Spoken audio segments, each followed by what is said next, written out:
আসসালামু আলাইকুম, welcome to genius. সুপ্রিয় শিক্ষার্থীবৃন্দ, আশা করি সবাই ভালো আছো।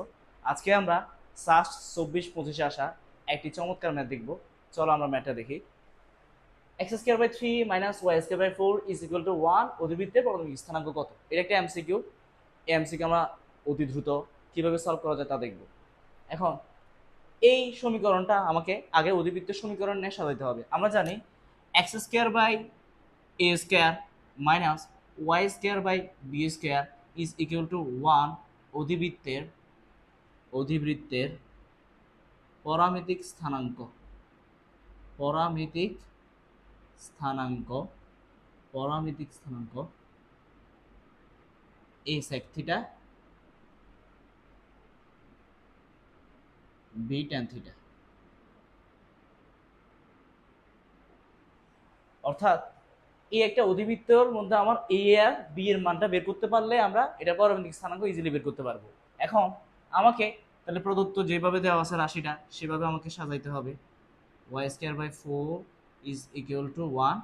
এখন এই থ্রিটাকে আমি স্কোয়ারের মধ্যে করে লিখতে হবে। এই থ্রিটাকে আমি এখন কিভাবে স্কোয়ার রূপে লিখা যায় তা দেখবো।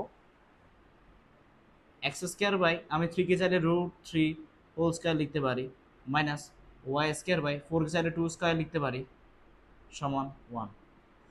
এরপর তাহলে এই যে একটা সমীকরণ পাই গেছি আমরা, তাহলে এই যে অধিবৃত্তের পরমাণবিক স্থানাঙ্ক আমার বের করতে হবে।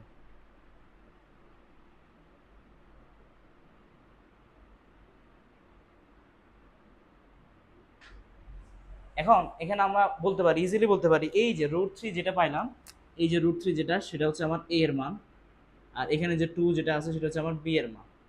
আমি এখন ইজিলি এটা বসাবো। A sec theta comma b tan theta. আমরা এখান থেকে এ আর বি এর মান পাইছি। A sec theta b tan theta, এখানে আমি এ আর বি এর মান বসাই দিব।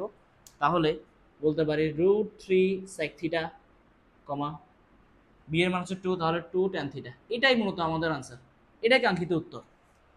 আচ্ছা, কিন্তু এটা অপশনে দেওয়া নাই, তাহলে আমাকে আর একটু সরল করতে হবে এটা। আমি চাইলে √3 সেক থিটাকে √3 বাই কস থিটা লিখতে পারি, 2 ট্যান থিটাকে চাইলে 2 বাই কস থিটা লিখতে পারি। এখন √3 by cos theta, 2 by cos theta, অর্থাৎ এটা হচ্ছে আমার কাঙ্ক্ষিত উত্তর। এমন ইন্টারেস্টিং ভিডিও পেতে আমাদের পেজটা এখনই ফলো করো এবং সবার মধ্যে ছড়িয়ে দাও। ধন্যবাদ সবাইকে।